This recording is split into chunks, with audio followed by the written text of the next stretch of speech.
Bonjour à tous, on se retrouve dans la série de vidéos sur les 3 minutes dans les collections de la ville d'Hennebont et aujourd'hui on va parler d'un objet qui est conservé aux archives municipales. Je n'ai pas avec moi et je l'ai juste ici en photographie parce que c'est un objet extrêmement lourd. Il s'agit tout simplement d'une taque ou d'un contre-cœur ou d'une plaque de foyer de cheminée. Alors les plaques de foyer de cheminée en fonte apparaissent autour de 1500. Ils sont généralement coulés, c'est-à-dire qu'on fait un lit de sable sur lequel on va poser des plaques qui sont en bois. On peut même dans certains cas faire des empreintes avec des objets ou avec des éléments un petit peu estampés. Et ensuite on coule la fonte et on va avoir cette plaque qui va sortir. Sur certaines plaques en fonte, on peut distinguer parfois les limites des planches. C'est fait sur des planches en bois qui sont elles-mêmes sculptées et on peut les retrouver qui ont laissé leur empreinte sur la plaque elle-même fondue. Une plaque de cheminée, ça a deux fonctions principales, même une troisième, mais la première c'est de protéger le mur même du foyer qui connaît évidemment les flammes. Il permet aussi un certain rayonnement à une époque où le seul chauffage est celui du feu. On estime que la plaque en fonte renvoie un petit peu de chaleur à l'intérieur de la pièce. Et puis autre fonction qui est aussi une fonction emblématique puisque elle va montrer des scènes, des représentations ou des armoiries. Celle que l'on conserve ici à Hennebont, on en a deux, une en salle de lecture, mais celle dont je vous parle est en réserve. Elle fait à peu près 70 cm sur 80 de haut. En fait, ça fait 70 sur 70, mais vous voyez la partie arrondie sur le dessus qui est présent. Évidemment, elle pèse un certain poids, c'est pour ça que je ne l'ai pas amenée avec moi. Elle est assez abîmée. Notamment en partie basse, donc ça c'est sans doute dû au fait qu'elle était évidemment posée elle-même dans le foyer et qu'avec le temps celui-ci l'a abîmée, et puis elle a été recouverte d'une peinture noire très très épaisse qui avait sans doute pour but de la conserver, mais ça a un petit peu empâté le décor.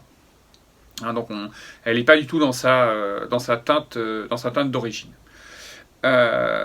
L'identification de cette plaque est assez facile puisque c'est une plaque armoriée et qu'en plus on a les noms de la famille.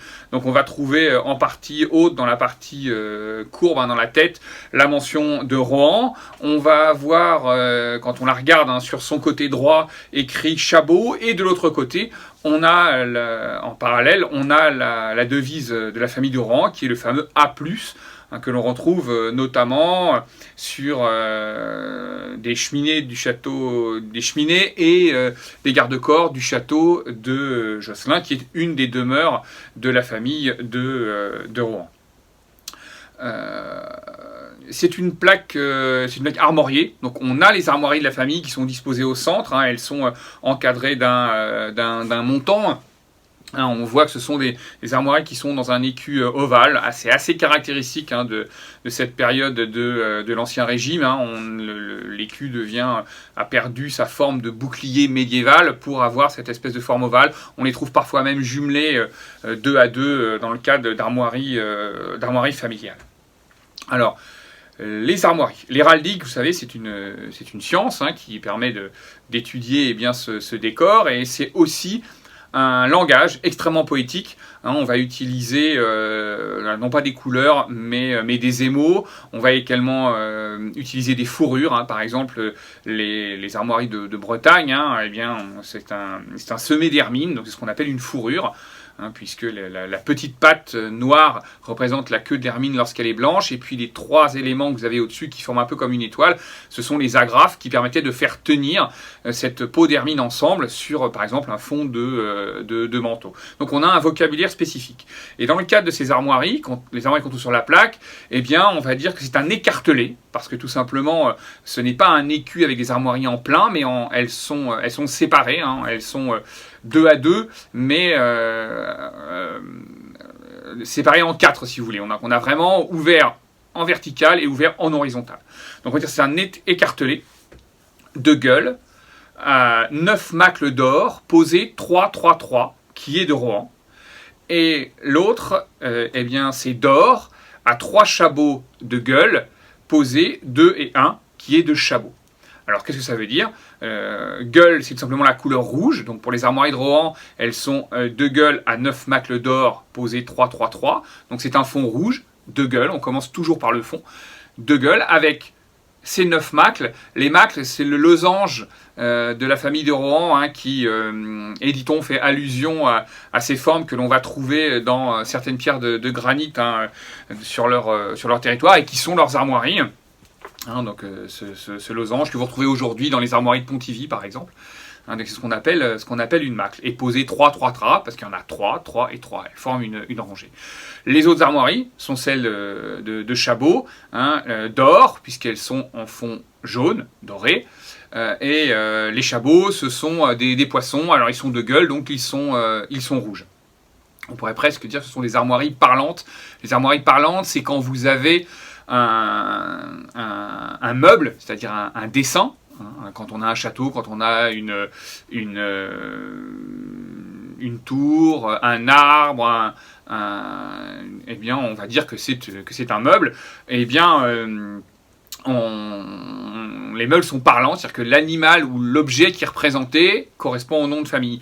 Par exemple, les armoiries de Monsieur de la Tour, eh bien, ça pourrait simplement être une tour. Voilà. Monsieur, je ne sais pas, je n'ai pas l'exemple qui vient en tête, mais je pense que vous avez compris comment ça marchait.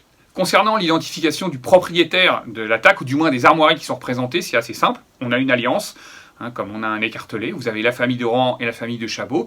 Et ça correspond au mariage le 6 juin 1645 entre Marguerite de Rohan et Henri de Chabot. Marguerite de Rohan est l'héritière de la branche aînée de la famille. Hein, le nom va s'éteindre avec ce mariage.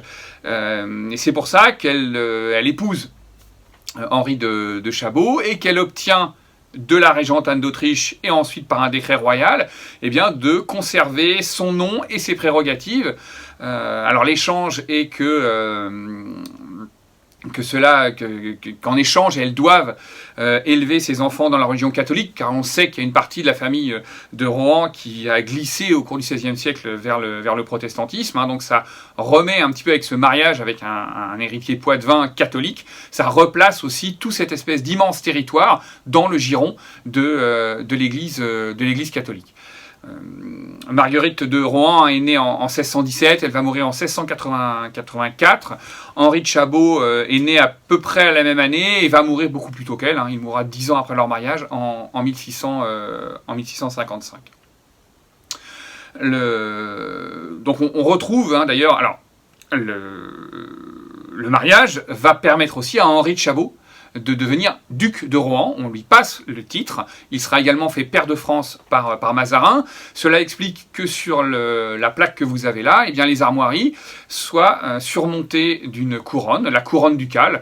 Hein, donc on réinsiste bien sur ce titre. J'avais oublié d'en parler dans la description, mais vous avez également un manteau qui vient entourer l'écu, un manteau sur les revers duquel vous pouvez apercevoir des chabots qui sont représentés. On a les poissons qui se montent comme ça le long du revers. Alors, on sait à qui appartiennent ces armoiries. En revanche, on ne sait pas d'où provient cette plaque. Elle est conservée aujourd'hui aux archives municipales.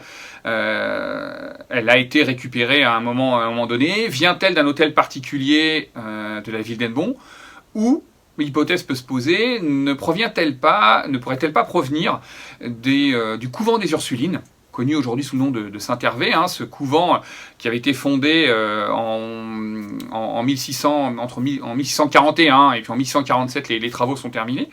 Ce couvent a bénéficié des largesses de Marguerite de Rohan sur son territoire, puisque la famille de Rohan possède la rive droite du Blavet.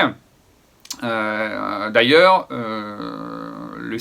sur le site de la maison Saint-Hervé, il y avait une pierre armoriée avec les armoiries de Rohan, cette fois-ci les armoiries pleines, hein, on avait uniquement les 9 macles, on n'avait pas du tout l'alliance, et qui était là pour montrer la prééminence de la famille de Rohan dans la fondation de ce couvent. Cette pierre, dans la perspective de la vente des bâtiments, a été donnée par les frères de Lamennais à l'association Hennebont Patrimoine, qui la présentera dans le musée. Hein, là, on voit aussi que la famille de Rohan, en favorisant l'installation d'un couvent d'Ursulines, qui sont dédiés à l'éducation des jeunes filles, marque aussi de façon très importante l'ancrage qu'elle veut avoir dans le domaine catholique. Donc, probablement, peut-être que cette plaque provient de ce bâtiment. Alors elle a pu être récupérée après la Révolution, puis orner un hôtel particulier, et être récupérée après les bombardements de la Seconde Guerre. Là on a encore des recherches à faire pour préciser cette question. Voilà, c'est la fin de cette vidéo. Je vous remercie beaucoup de votre attention. Hein, encore une fois, ça permet de montrer qu'un objet assez simple, même s'il pèse son poids patrimonial, eh bien, peut nous apporter énormément d'informations sur l'histoire de la ville, sur l'histoire d'une famille, et peut-être sur l'histoire d'un monument. Je vous remercie beaucoup de votre attention, et je vous dis à très bientôt. Au revoir.